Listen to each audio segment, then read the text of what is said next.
Northeast Georgia's only local source for TV news. From the Grady College at the University of Georgia, this is Grady Newsource.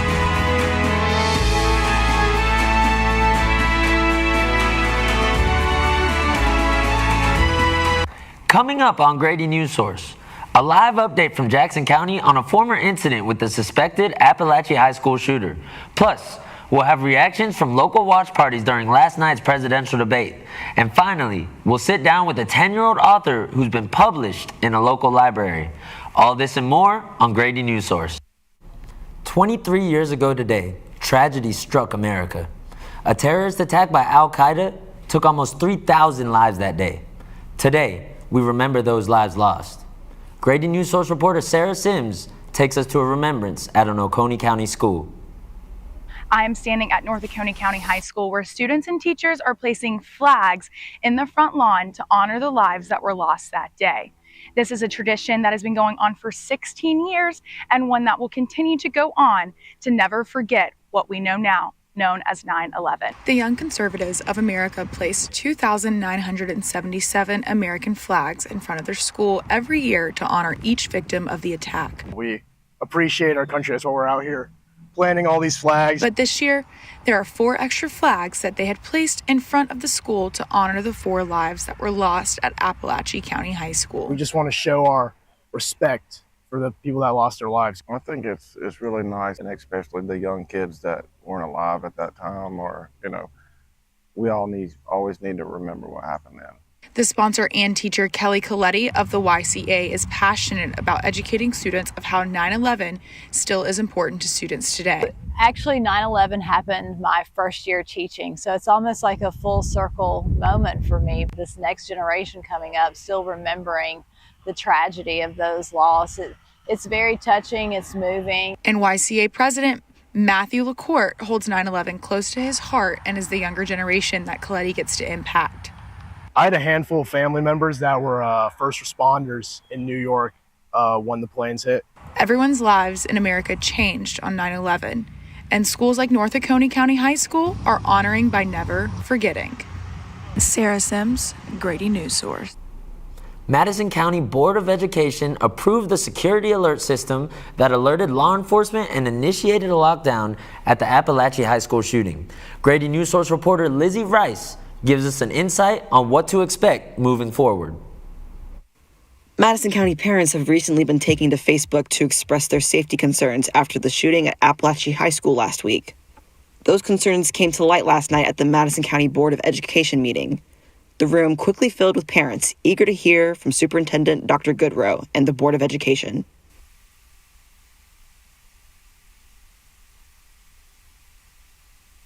In front of the parents, the board unanimously adopted Centegix, the security alert system used to initiate the lockdown during the Appalachia High School shooting. The system's features include flashing strobe lights throughout the school, a pop-up alert across teachers' computers, which also alerts the sheriff's office for an immediate response. It will cost almost $130,000 for the first year and almost $74,000 each year after. Most costs will be covered by a state grant fund, specifically allocated for school safety measures. It will take a few months to install and launch Centegix in schools. One parent in attendance has other thoughts on school safety measures. The reality is you have to keep the gun from getting in school. And I think that's only accomplished through metal detectors. And it's going to take money and it's going to take manpower. But, I think we have to ask ourselves, how much does a kid's life cost? Dr. Goodrow is considering weapons detection devices moving forward. The conversation around safety will be discussed at the next Board of Education meeting on October 2nd in Colbert, Georgia. Parents are encouraged to come out and speak out. Lizzie Rice, Grady Newsource. Attention has been turned to the Jackson County Sheriff's Office since last week's tragic shooting at Appalachia High School. Grady Newsource reporter Colin Miller is there now live to tell us why. Thank you, Christian. After the tragic shooting at Barrow County, more information on a past investigation has been brought to light. In May of last year, Jackson County investigators received an FBI tip that a local student had possibly made a threat to shoot up a school using the online platform Discord. Investigators tracked the online message to the household of the current accused Appalachia shooter. At the time, they were attending Jefferson Middle School. Following questioning, the investigation ended when, according to the official report, the FBI's allegations with the accused could not be substantiated. Jackson County Sheriff Janice Mangum believes that investigators did all that they could at the time. And so then when this happened in Winder, we went back and pulled that case file and started looking at it and making sure that there was nothing more that could have been done. He did all he could do at the time with what he had to work with. Can only go within the scope of the law with what we do, so that's... According to the police report, the exact location from where the FBI tip came from is uncertain. Back to you, Christian. Thank you, Colin. Just days after the fatal shooting at Appalachia High School, the Oconee County Sheriff's Department was alerted to terroristic threats made at one of the county's public schools. Grady Newsource reporter Nigel Whittington tells us about the threats that led to 2 middle schoolers' arrests. Following the Appalachia High School shooting, threats were made, but the consequences were real. On September 5th, 2 Oconee County middle schoolers were arrested for these threats, with the oldest only 12 years old. Hoax or not, Sheriff James Hale, who made the arrests, says these threats are treated as if they're real every time. Any threat that's made to any school right now and in the past even, we take them very seriously. Threats like these have cropped up all over the state following the shooting, which Hale says is no coincidence. To be honest with you, media sensationalizes these things, and that causes people to, or people who aren't thinking straight to do, irrational things. The threats at the middle school affected many lives, including one parent who's professor at the University of Georgia. Professor Dane Young is the father of 2 children in the Oconee County school system. Young had one word to describe his feelings towards the entire situation. It's sad that young people are seeing things that they're potentially mimicking, and they don't know the ramifications of what they're doing. According to the Oconee County Sheriff Department, 3 students have been detained in a 5-day span since the Appalachia school shooting. Young, like Hale, saw firsthand how threats like these were becoming a trend across Northeast Georgia schools. It seemed like that after that school shooting, it just prompted a lot of younger people within these schools that were saying things that were very reckless, careless, dangerous, that had to be investigated. Even before these events, Oconee County Police had measures in place to keep students safe, with law enforcement close by at all times. There's generally never a time during a school day that there's not a deputy within like 30 seconds to a minute away from that school campus. Despite these arrests, threats continue to pop up, with more arrests being made. Nigel Whittington, Grady Newsource. There's no doubt that it's been a difficult week for the students of Appalachia High School, but now a bowling alley is doing what they can do to help them recover. Grady Newsource reporter Melanie Levy has the latest. Barrow County residents are finding themselves living in a painful new reality. The aftermath of the September 4th Appalachia High School shooting. Parents in particular are concerned about their students' mental well-being. That's why local businesses such as Stars and Strikes of neighboring Decula are taking steps to help their community. We just wanted to give them a moment to forget about all the trauma and everything going on. Just a week after the shooting, the Georgia-based bowling alley chain opened early for Appalachia High School students to bowl and play arcade games for free. Hundreds of students came out to enjoy themselves on September 9th and 10th from 10 a.m. to noon. The parking lot outside filled with uplifting notes written on students' cars. Because the school has been closed to students since the shooting, some of these teens haven't seen each other since that day. The bowling alley has given them a lighthearted atmosphere to reconnect with one another. So many hugs and smiles, and one of the students said that it was the first time she had smiled since everything happened. Jillian Edwards, an employee of Stars and Strikes Decula and mother to an Appalachia High School student, spoke to me about her own family's experience on September 4th. As soon as I knew he was okay, I was good. So I don't live in the world of the parents where their kids are not okay. So I'm just grateful for that. She says she is thankful her son has been able to take his mind off of what happened by bowling. In Decula, Georgia, Melanie Levy, Grady Newsource. Speaking of mental health, the University of Georgia has also been doing its part to support its own students. Let's hear from Grady Newsource reporter Riley Kehoe. The hashtag BeWellUGA week-long event purposely lines up with Suicide Prevention Week. University of Georgia's Student Care Outreach dedicates this week to address suicide prevention and the ways students and faculty can be there for one another. Where we had free giveaways, therapy dogs, arts and crafts, free food, just lots of things to hopefully be a bright spot in students' days. So it's really a concerted effort during the entire week just to put on events for students to take care of themselves. Today's event included a Body Talks kickoff that took place from 11 a.m. to 2 p.m. within the Grady College of Journalism. Students were able to take a break from their stressful school day by creating flower bouquets and eating desserts, while taking part in a peer-facilitated conversation regarding body images and unrealistic appearance stigmas. The National Library of Medicine found that between 69 to 84% of women experience body dissatisfaction and want to be a lower weight. You know, I really did appreciate this event today after my class because it's really nice that the university is working to help build girls' confidence on campus. You know, it is hard growing up in this digital age of social media. You see so much. You're always probably comparing yourself to different people or things. So it was really nice that they thought to do this and really try to uplift us in this time. Hashtag BeWellUGA has events scheduled the rest of the week until Saturday, including Ramsey Palooza tomorrow, 8 p.m. to 11 p.m. at the Ramsey Student Center. Grady Newsource, Riley Kehoe. After this little break, we'll cover last night's presidential debate between Donald Trump and Kamala Harris, as well as the potential candidates for Jackson County's vacant Board of Commissioners seat.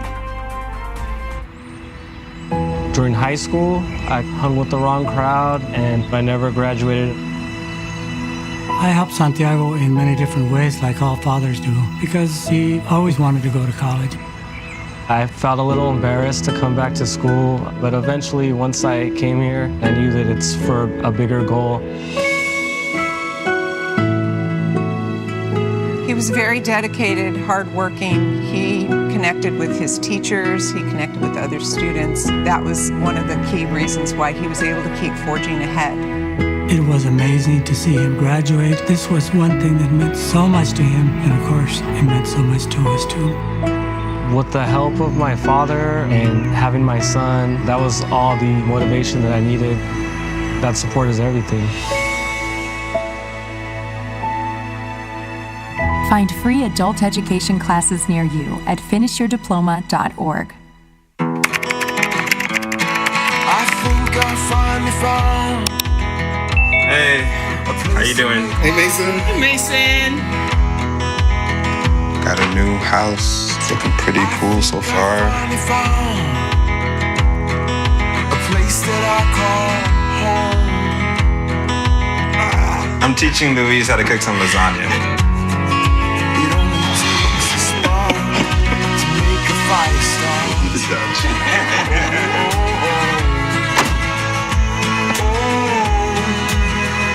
Thank you. Study, please.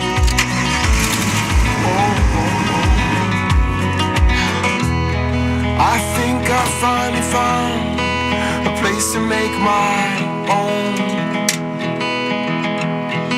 A place that I call home. This place that I call home. The presidential debate between Democrat Kamala Harris and Republican Donald Trump took place less than 24 hours ago, and polls are already showing a shift. The SSRS research company sent out text messages to a pool of registered voters after the debate. Out of 605 responses, 63% said they would be voting for Harris, and 37% said they would be voting for Trump. Grady Newsource reporter Elizabeth Hunter went to watch parties across Athens last night to get reactions from locals. Athens was buzzing last night on both sides of the political spectrum as the two presidential candidates went head-to-head over their policies for America. Kamala Harris recited monologues that was pre-prepared by her advisors before the debate. We saw the same Donald Trump that we've seen for the past 5 years, somebody who's vindictive.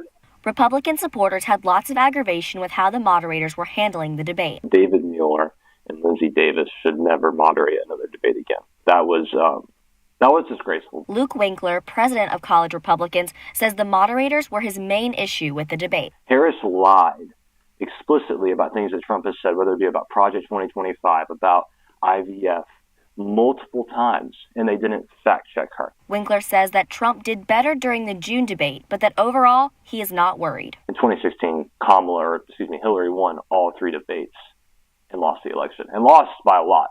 So I don't think it matters that much. Jake Hayes, president of Young Democrats, says he feels very confident in Harris after the debate. Kamala presented a real vision for the future of America, one that is consistent with the American dream. Hayes says her policies relate to a lot of people his age. Her policies are winning policies. Homeownership, that's something that I, as a young person, want to be able to have. Hayes has no doubt that Harris will have a jump in the polls. Kamala's going to go up, especially among those undecided voters. Georgia is expected to be a hot spot for both candidates over the next several months as Election Day approaches on November 5th. In Athens, Elizabeth Hunter, Grady Newsource. Thank you, Elizabeth. And speaking of voting, Grady Newsource reporter Tori Newman introduces us to 2 candidates in Jackson County who are getting prepared for their first speaking engagement with the community this Saturday. Momentum for one special election on the Jackson County ballot is picking up in one of its smallest cities. Voters will decide between Ty Clack and Steve Wittrey for the Board of Commissioners' vacant seat 3, representing Houston and Braselton. Clack and Wittrey are both set to speak here at the Jackson County Agricultural Center as a part of the Jackson County GOP's September meeting in just 3 days. The event is set to begin at 9 a.m. sharp. This is the first time the 2 Republican candidates are set to speak with the public together, and both are excited for the opportunity's reach. Clack says with the recent growth in Jackson, it's hard for voters to get to know candidates across districts. It's impossible for me to know everybody. So most of what people are believing about me or Steve is what other people are telling them. I feel pretty prepared. I pulled together the things I've learned over the years I've been working in county government, and also from the citizens that I talk to on a frequent basis. Clack was a member of the Jackson County School Board representing District 5. He stepped down in April to run for the Board of Commissioners vacancy. I can only promise you 2 things. I'm going to be honest, I'm going to make mistakes, and when I do, I'm going to be transparent about it, and I'm going to over-communicate how we're going to fix it. Wittrey, a retired veteran, previously served on the Planning Commission and Chamber Board of Directors. He previously ran for Commissioner of District 3 in 2022, but lost to Chad Bingham. With all this growth that's coming our way, to align ourselves around a shared vision, because this growth, this part of the county, District 3, is the fastest growing part. The election for District 3's commissioner will be one of 6 special elections in Jackson County, with early voting set to begin on October 15th. For Grady Newsource, I'm Tori Newman. Residents are getting active in a budget plan that could make getting from point A to point B a smoother ride. Grady Newsource reporter Ethan Wright tells us how a new 3-county transportation study is planning to revamp travel. Everybody's got somewhere to be, but somebody has to make sure people get where they're going. May Courts, or the Madison, Athens, Clark, Oconee Regional Transportation Study are finalizing their 2050 Metropolitan Transportation Plan. From roads and highways to public transportation and roundabouts, people like Jody Woodall have been working to take some stress out of travel. We're patching, we're resurfacing, trying to take care of those potholes. And it won't cost you anything extra but the gas you put in your tank. The way that highway projects are funded is through federal gas tax.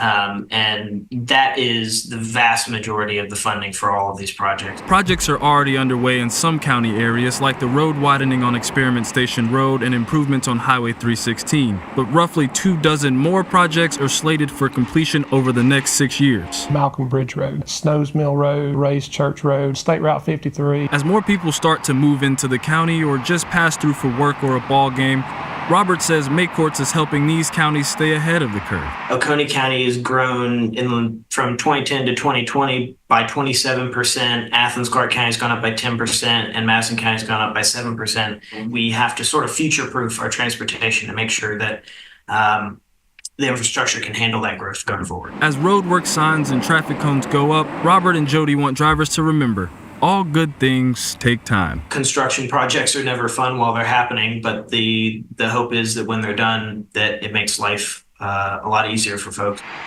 From Oconee County, Ethan Wright, Grady Newsource. On Monday night, the Madison County Board of Commissioners approved its 2025 budget. This includes an increase in police funding for officer salaries. Their salaries will climb by 3% to adjust for the higher cost of living. Chairman Todd Higdon says the raise is much needed. We are in a little bit of a geographical disadvantage because of the fact we're beside Clark County. Clark County has more money. They pay their officers more. We are also geographically located beside Jackson County. Jackson County has more money, therefore they pay their officers more. So the retention for us smaller counties to be able to compete with those counties so we don't have a continuous turnover rate, we have to pay. We have to pay. Despite inflation, local governments are working hard to keep officers employed and equipped. Coming up after the break, we'll have our meteorologist, Keisha Chestnut, give us a rundown of this week's forecast, plus a sneak peek into Hurricane Francine. People do some pretty cool things in their 40s and 50s. Why should saving for retirement be any different? I mean, they go back to college, learn new instruments, start skateboarding. Okay, maybe that one's not for everybody, but saving for retirement is. With aceyourretirement.org, you can get on track with your retirement savings no matter your age. Just have a 3-minute chat with Avo, the friendly digital retirement coach from AARP. You'll get personalized recommendations based on your input that are easy to understand and work with your lifestyle. It's quick, easy, and free. Plus, it's sponsored by AARP, so you know they got your back. Gnarly move, Dad. Thanks, sweetie. So wherever you are in your retirement savings journey, head to aceyourretirement.org and start chatting with Avo today. That's aceyourretirement.org.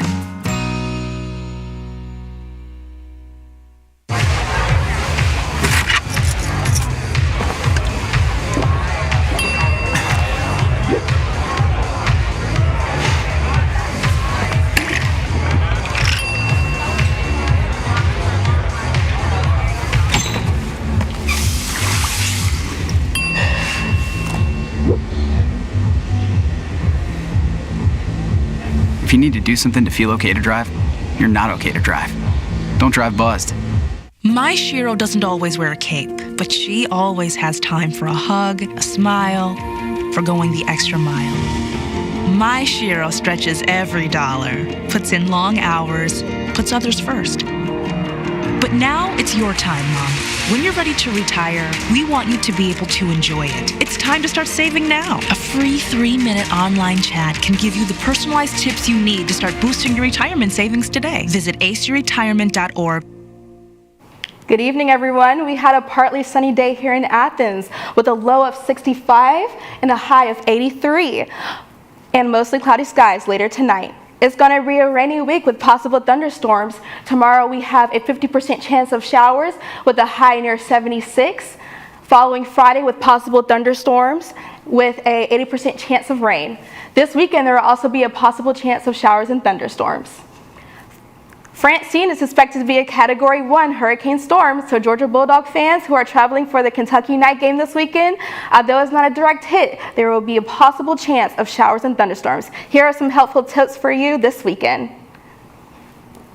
First, I would like to say drive safely in wet conditions, maybe slippery roads, so leave early. Stay updated on weather conditions and follow the stadium guidelines to ensure safety. If you want to stay somewhat dry, bring a poncho and try to keep phones safe in a waterproof case.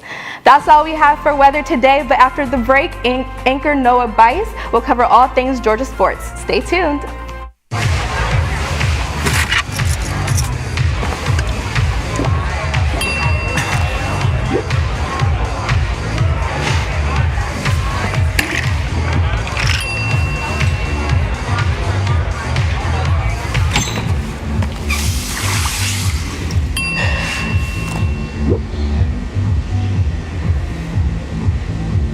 If you need to do something to feel okay to drive, you're not okay to drive. Don't drive buzzed. You're home before sunrise. On top of the house, the kids, and our future. The smell of your cooking is our alarm clock. My Shiro's day is never done. So let's start saving a little more now so we can feel prepared for retirement. A free 3-minute online chat can give us the personalized tips we need so we can live our lives to the fullest. Visit aceyourretirement.org. Julie was always a voracious reader. she'd carry 2 novels on an airplane because she'd read one on a 3-4 hour ride. And at some point, I began to notice that she would read a page and couldn't remember what she had just read, and she'd have to go back and read it again. I don't remember much these days after I read, but Les does for me, and I love it.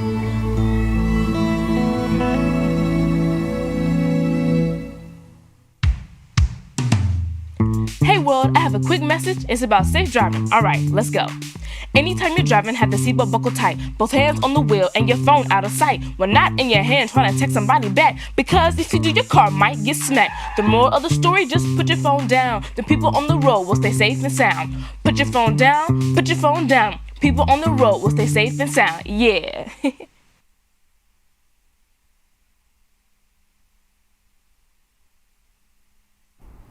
Good evening, everyone. My name is Noah Bice, and I'll be your sports anchor for tonight.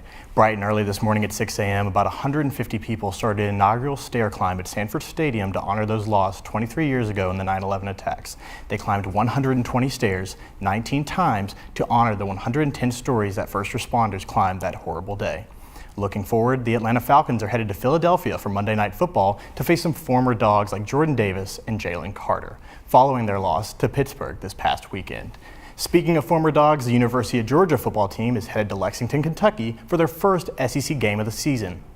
Former UGA players Jamon Dumas-Johnson and Brock Vandegrift transferred to the University of Kentucky this offseason and have both become contributing players on this team.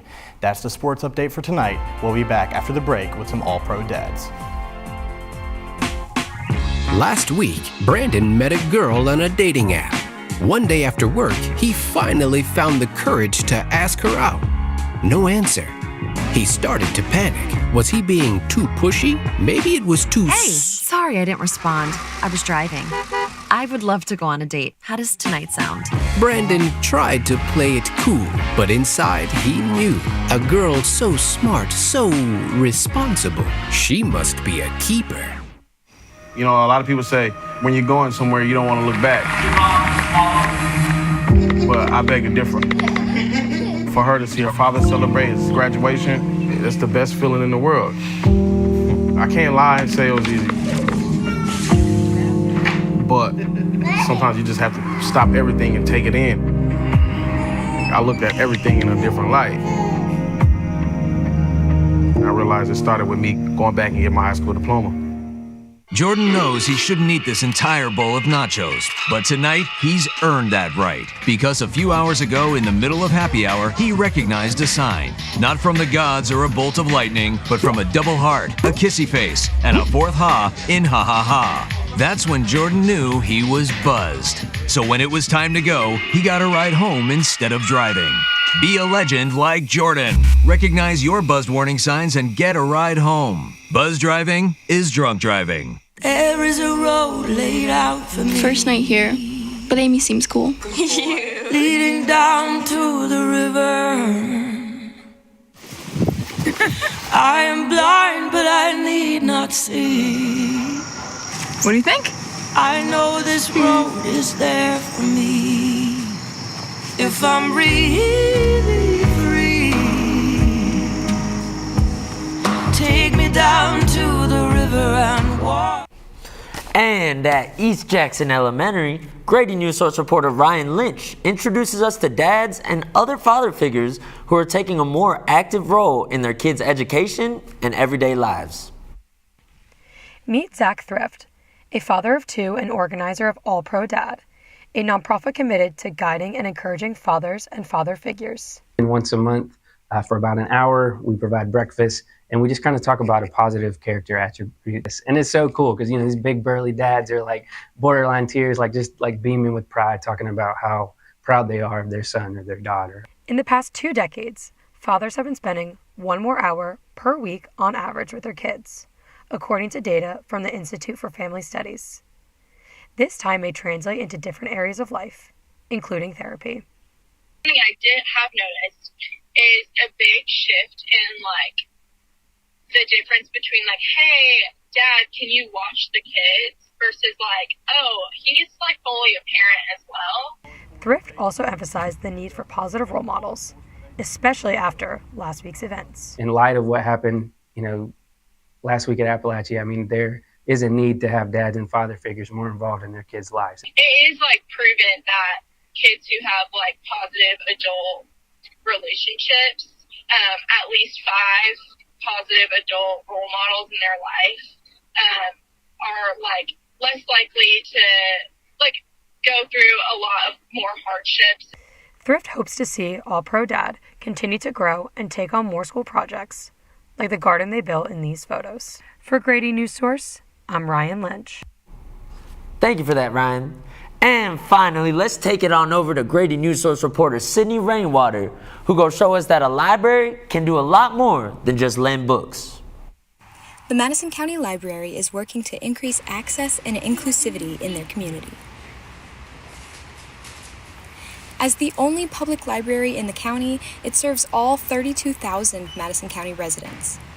About 5,000 of them don't have regular broadband internet access, according to U.S. Census data.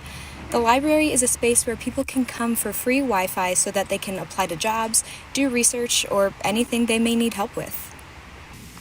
The library also hosts clubs like the Rather Be Reading Book Club, crafting clubs, and a computer club.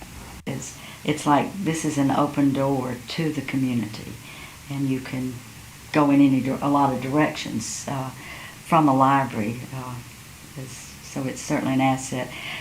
One club, the Mad Writers Group, is for authors in Madison County. It was formed with adults in mind, of course, but one member doesn't quite fit that description. 10-year-old Kyra Lloyd has 8 published books under her belt. The library manager, Alita Turner, says she's gotten to see Kyra and the Mad Writers Group grow since it was founded. It feels really nice.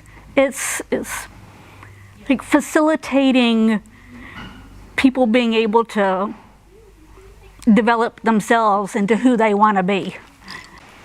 With accessibility in mind, the library is hosting a book sale this week with lower-than-low prices so that everyone has a chance to have books of their own. The sale is happening now through Saturday, September 14th at the Madison County Library, and all are welcome. For Grady Newsource, I'm Sydney Rainwater. Man, it's great to see some community engagement in Madison County. And 8 books at 10 years old? That's crazy. Matter of fact, we got a clip with that very 10-year-old, Kyra Lloyd. Well, I was really happy because I was like, oh yay, I'm going to be famous, I'm going to be rich. It was good, and then I went to school, and then I was like, hey, guess what? I got my first book published, and they were like, yay! But they didn't actually do anything about it. They're just like, yay! And they were like, hey, everybody, Kyra's an author. And then when I got my second book published, they brought in cupcakes. Wow, that's an impressive 10-year-old. Anyway, thank you for joining us tonight. I'm your host, Christian Andrade, and that's all for today's episode of Grady Newsource.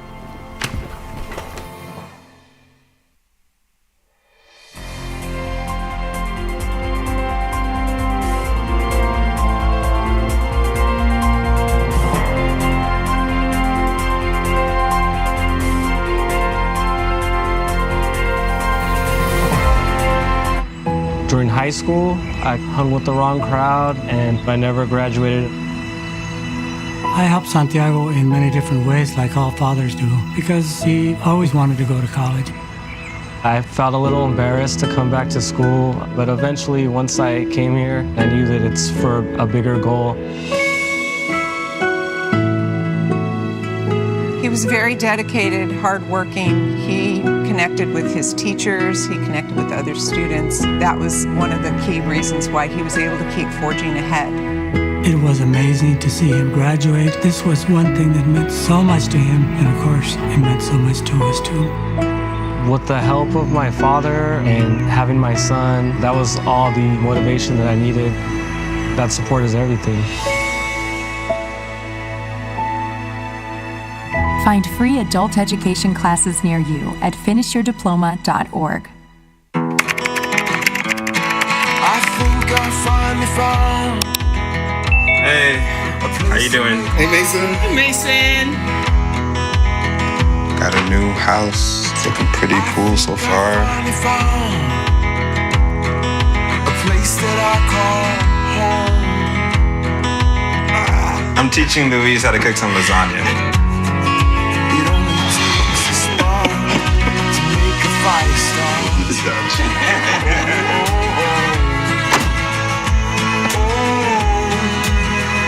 Thank you. Study, please.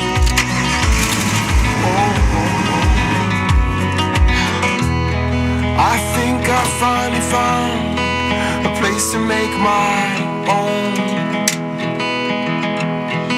A place that I call home. This place that I call home.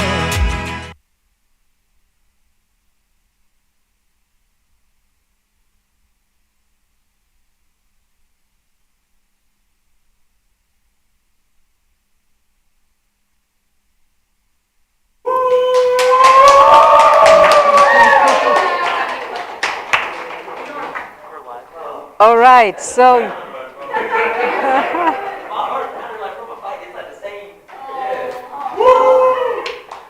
all right, tell us what was it like? I mean, you were really enjoying yourself. You gave a personal touch to the show, and you reacted. I love the fact that what was important as he was. Yeah. The same as a fight. When I first get in a fight, it's and then it's like, oh no, I know what I'm doing. So if people are gonna, you're on live TV. So I am on live. You're on live still TV. On live TV. Yeah. So really, this is an example of how you can create your personal style of anchoring, and I know that he did it. This is not easy. He made it look easy, but that meant he knew his content. He had the right tone.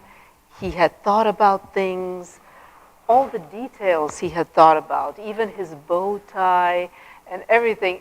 And it showed. He also, if you noticed at the end, he reacted to this little girl.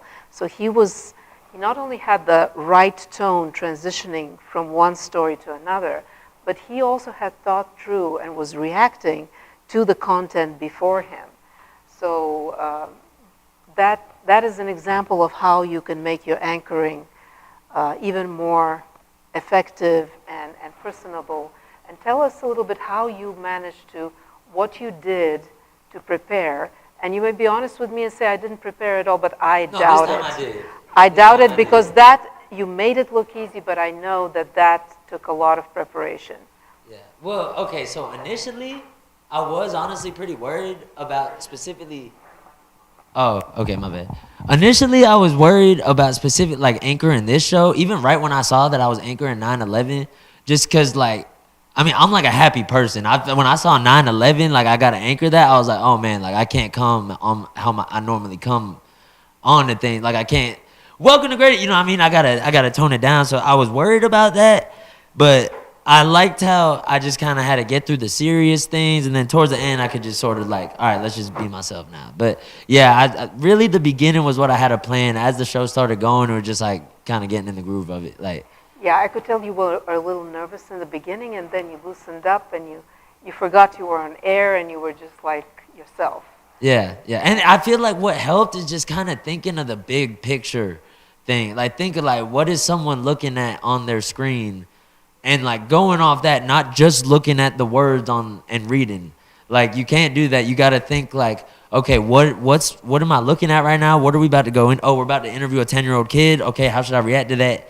You know what I mean? Like, think of what the viewer would be seeing. Like, think from their eyes. You know, so I was just thinking, okay, what's mom seeing? Like, what's my mom seeing right now?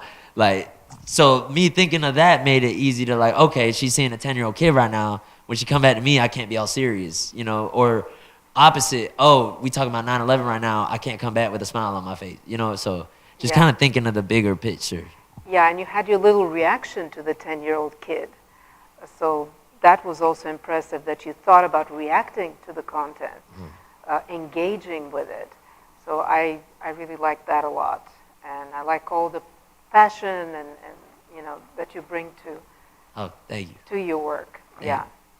And one last piece of advice I would say, like, don't forget about when you toss to a reporter, don't forget about like your report, like thanking your reporter and whatnot, going to your reporter. Like, don't forget that you're actually on TV. It looks like you're actually kind of talking to them. You know, it doesn't feel like it though, because you're just saying like, oh, thank you, Colin, but you never see it. It feels weird, but you still got to act like he's like right there. You know? Yeah, that's what I do. And when I'm a reporter in the field, it calms me down to be talking to my anchor.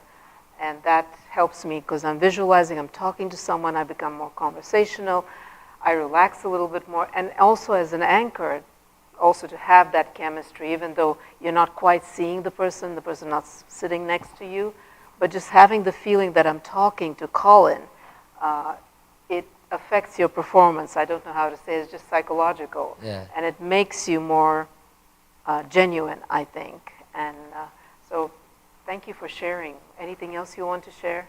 No, I just want to thank my whole team. Thank you, Savannah. Savannah really played a big Savannah. role. She played a big And part. It Savannah, wouldn't have been gone so smooth yeah, without her. let's give the mic to Savannah, who really, really impressed me. I think she laid a very good example for all of you how a producer should prepare and read his pitch sheet in the evening. But I so appreciate honesty. I really appreciate when, you know, students fess up to certain things. I mean, looking back, I wouldn't have said that. I know. But I appreciate it. Because you wouldn't have known. Yes. Well, I appreciate it, but you see what happens when you do start preparing in the evening and reading that pitch sheet. And again, a reminder, it affects your grade. By 8 p.m., have your pitches in so that your producer and I can take a look at them. And I was really impressed again because she had a vision, and that's what I like when a producer has a vision for their show. I let her go. I barely interfered, and that's never happened to me on my second time with a live show, for me not to kind of impose my vision or help out with a vision. So that was very impressive, and that's a great example. Yeah, very well organized, good thinking about show flow, and really, really pleased with both of you. I mean, she has some more experience, but you also showed me that you have the thinking of a producer and unprepared in the evening. But you did great. I'm just joking. Yeah, don't forget, guys, by tomorrow evening, send me your assessment forms. Yeah, and just for everyone, the assessment form is in view-only mode because if it's in edit mode, whatever you fill in, everybody can read. So you make a copy of it and email it to me so that it's confidential. I'll leave it up now over to you. Okay, I just want to start by saying I'm so impressed with all of you today. You guys had killer packages, and I'm not just saying that. I would be honest.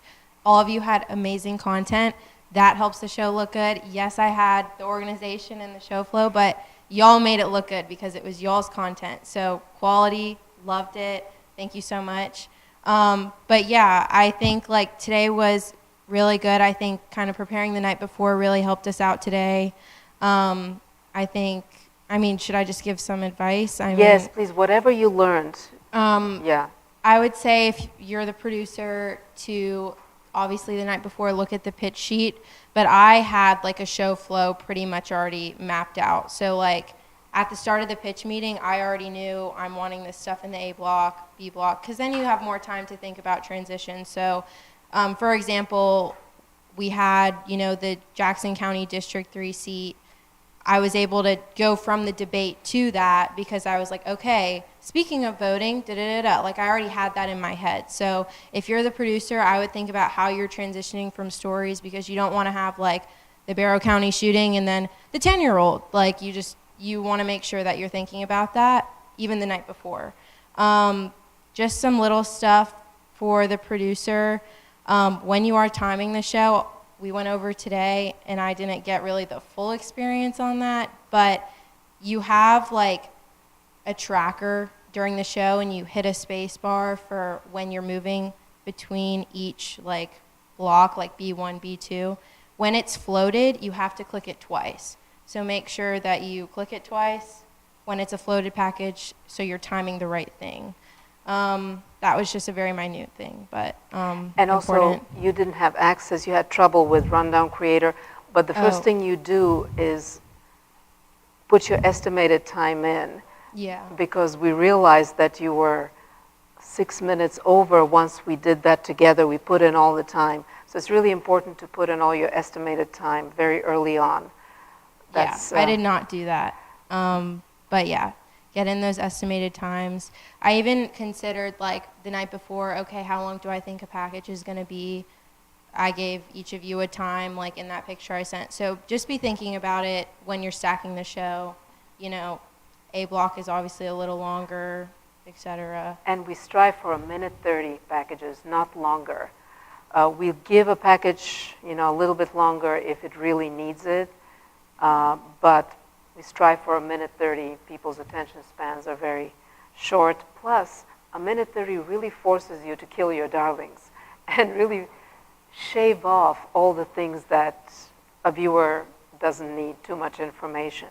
So it's tough, it's hurtful and painful. It's painful for me also to shorten scripts, my own scripts, but we're striving for 1:30 unless you can convince your producer that your package really needs a little bit more than that, and we can work with that. Yeah, I think that's it for me, but again, I really appreciate everyone today for making it happen and having quality content. Y'all stuff looked great. DP did an amazing job in DC. Yeah, our talent was amazing. Christian, you had a lot of personality, and I loved that. Just bringing it to life, so thank you. And Melanie, I'm going to shout you out because she wrote all of the teases and helped me get that done, so she's a winner for that. And unfortunately, T-Swift got floated, but that's okay. So yeah, just thank you guys so much. I really appreciate all the hard work you put in today. And we want to hear from Juliana, but first I want to hear from Kira, and then it's over to Juliana and Faith for how we did on digital, because that's really important for us. Hey, so first of all, that was a beautiful, fantastic show. Y'all's content was amazing. I've been in a lot of First News Source shows, and they don't look like this. This was a beautiful, beautiful show. And that makes our job really fun, because when we know that y'all have good content, like, we can play with transitions, and we can play with, like, music and stuff like that, and, like, that makes my job a lot more fun. So, thank you. It was a really pretty show. The only, like, tech things, at the very, very start, we had our show open thing go out of order. But we got that solved, so hopefully it will never happen again. And then our live shot, they're not back yet, but our live shot killed it. That whole thing looked stunning and beautiful. He killed it. It was amazing. You probably heard all of us in there when we pulled off that live shot. We were like cheering. Like, it was so good. It looked good on tech. It looked good on content. Like, that was beautiful. The only things, like, notes for y'all is just, this happens all the time. Get your packages in on time. We were really good about it today. But as you saw today, like, I will walk around the newsroom and be like, hey, where's your package? I need it. Because it makes our lives a lot easier if we have your content at that 4:15 mark, or at least, you know, if we have your content, that would be really wonderful. And like today, we knew that interview with the little kid wasn't coming in. Like, that was one of the first things Savannah told me when I walked into this room. She said, there's an interview at the end. The interview's at 4. It's not coming in till 4:30. So we knew, okay, we have everything else in. Like, we have a slot waiting for that interview. So if you have something like that, like you're interviewing somebody at 4, your B-roll, I don't know, whatever, like your thing isn't coming in till 4. Like, if that's the first thing you can tell me, I can still get it on TV, but I have to know that I'm waiting for it. So that really was helpful today. And then, this is like a small thing, but just when you export from Premiere, watch your package back, because we had a package at the end of the show, I think it was Sydney's, that like, the file itself on our end was like 4 minutes long, and the package itself was like 1:30. And we were able to cut it pretty cleanly, so like we didn't really see the black. But it was a little nerve-wracking for us of like, we don't know when this package is actually gonna end, for us to cut back to Christian, and like Christian didn't get a countdown for that one. We were like, when he sees himself on screen, he's just gonna have to go. because we didn't have a time for that. So just play your package back after you export it if you have time, and make sure that the like random minute 30 of black at the end does not pop up. Sarah, you were having some trouble where your package was a minute 30 and it was showing up as 3 minutes. Did you manage to figure out what was? What you have to do is in Premiere, you have to mark your in and out points. In Premiere, you have to go to the very start of your package and hit I on your keyboard, and then at the very end of your package where you want it to cut off, you have to hit O. That's the last step before you export, and that'll make sure that there's no black at the end. It doesn't take your whole timeline. So yeah, just keep that in mind. And since you have the mic already, are you finished, Kira? Yeah, I'm good. Beautiful show. Keep doing something. Thank you. Kudos to you and your team. Great job. Great job. And I love how you're involved and you're here in the newsroom and you're bothering people. I like that because it gets things done. I love that. You're so well, yeah. So I hate to be a party pooper, but I just have a few things to say. Zooms, there were a lot of audio interviews, and Zooms. Last resort again, guys. I'm special. I'm special. So let's try not to do audio, Zooms. Audio is also, you notice that the difference between having an on-camera interview and an audio. So again, audio and Zoom is last resort where it's in some kind of exclusive person. We can't get an alternative. And so just wanted to let you know, guys, I saw a lot of audios. I saw Zooms. Try not to place people, your human sources against walls. Try to have some space behind them. It looks better. Avoid buildings. Try to avoid, just if you have to show a building, show it, but have some people around it. And stand-ups. One of the packages had 3 stand-ups. I have to talk to her. we do 1 stand-up, 2 if there's absolutely a reason to do, but your package cannot be 3 stand-ups and a little bit of B-roll here and there. No matter how beautiful you guys are and personable.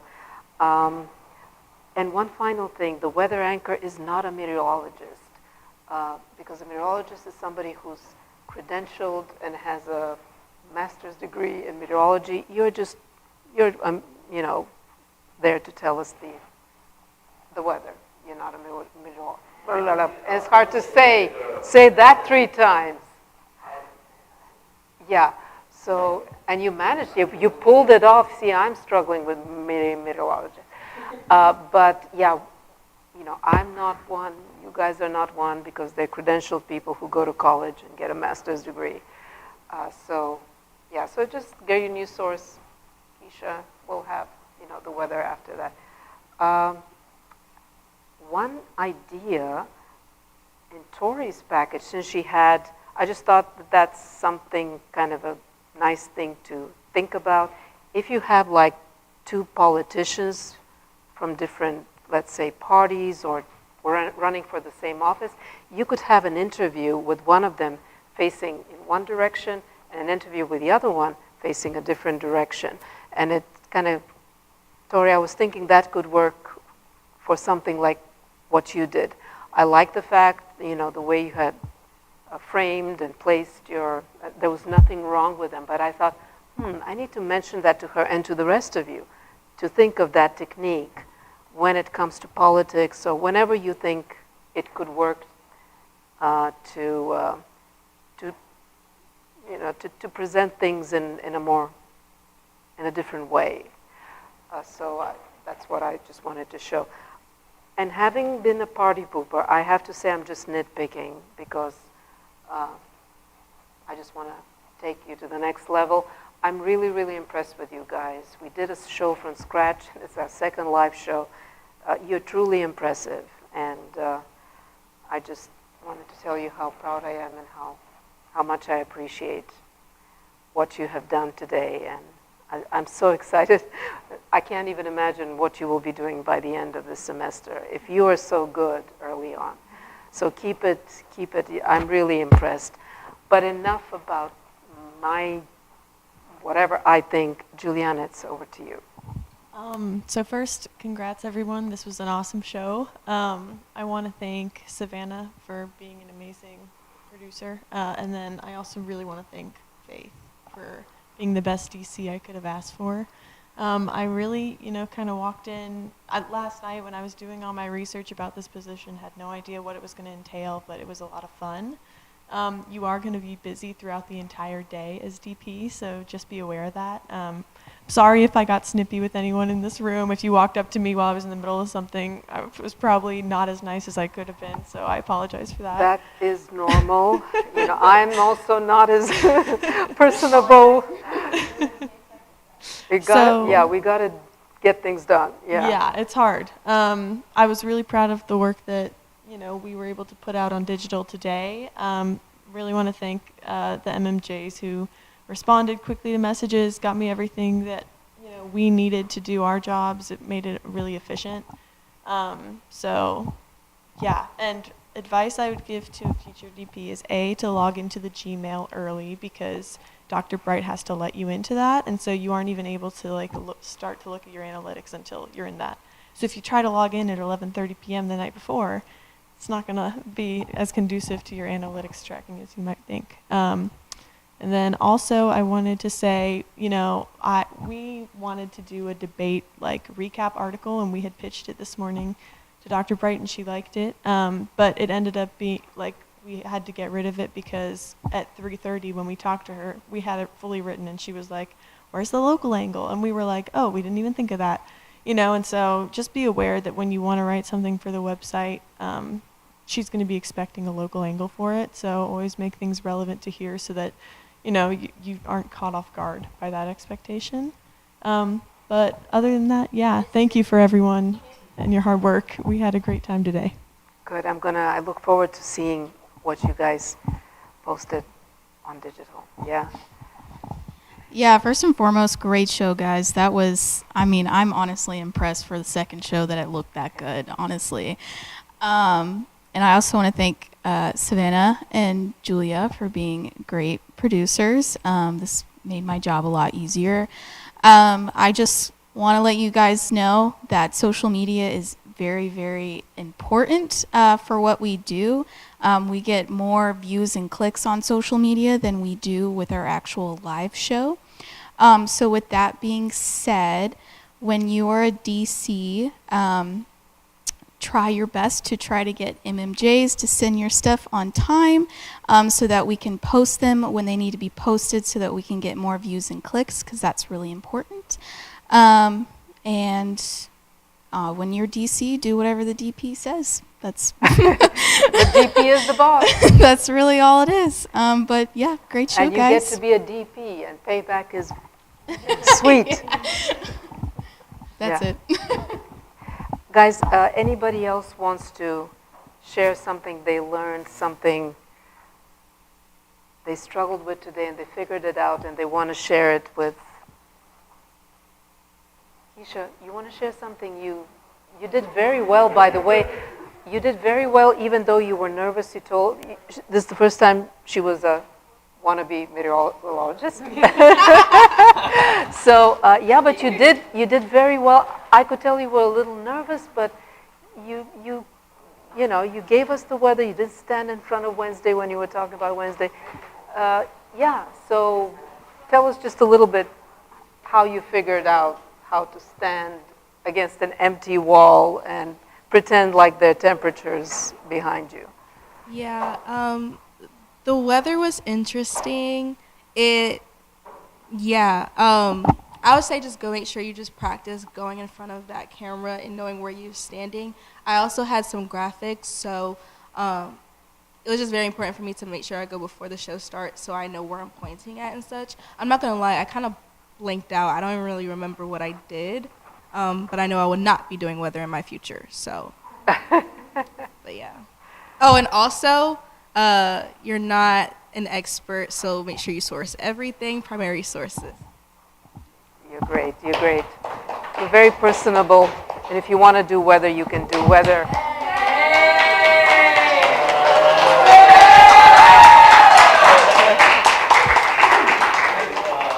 Yeah, if your ears were burning, we were talking about you guys. Awesome. You guys did so good. Yeah. We have 1 minute left of the live show critique. Do you want to say something? Okay, sure. I guess definitely make sure you have 2 strong sources, because if you only have one, you may end up getting thrown into a live shot the day of. No, I mean, like, I want to, everyone on the tech team made it super seamless. Like, I had them in my ear telling me when I was going on, and it's definitely like, once you're standing out there in the middle of nowhere in front of a camera, it could be kind of tough to know. But no, I mean, it was fun. You made it look easy. Thank you. Okay. You fooled us. Okay, good. Also, like, huge credit to Riley, because I couldn't have been on camera live for as long as she was yesterday. That must have been like insanely tough. So well done. Thank and you.